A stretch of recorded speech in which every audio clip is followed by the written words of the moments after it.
ఎన్నో తెలియని విషయాలు చెప్పి సమాజం ఏ విధంగా ఉంది, కదలిక ఏ విధంగా ఉంది అనేది చెప్పడం జరిగింది. సునీత మేడం రాగానే వచ్చిన క్వశ్చన్ అడిగింది, ఎవరైనా మోటివేషనల్ స్పీకర్ ఇలాంటి స్పీచ్ ఏమైనా వింటారా అని క్వశ్చన్ అడిగింది. ఇవాళ వచ్చినటువంటి ఇంపాక్ట్ ఫౌండేషన్ ఉంది కదా, ఇంపాక్ట్ ఫౌండేషన్లో ఇప్పుడు మేడం గారు రాగానే స్టార్టింగ్ స్పీచ్లో మాట అన్నారు, ఏంటంటే నాకు జన్మనిచ్చినటువంటి తల్లిదండ్రులు మరియు నాకు విద్యాబుద్ధులు అందించినటువంటి ఉపాధ్యాయులను తలుచుకుంటూ స్మరించుకుంటాను ఒక మాట అన్నారు.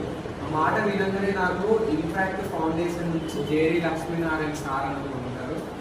పూర్తిగా సార్ గురించి తెలియదు, బట్ ఇంపాక్ట్ ఫౌండేషన్లో ఒక మెంబర్ ఆ సార్ స్పీచ్లు నేను చూస్తూ ఉంటాను. 2010 నుంచి జరిగేటువంటి ప్రతి ఒక్క స్పీచ్ చూస్తాను సార్ జేడి లక్ష్మీనారాయణ సార్ గారిది. మేడం ఆ స్పీచ్ అంటే స్టార్టింగ్ చేయగానే నాకు ఆ సారే గుర్తొచ్చారు.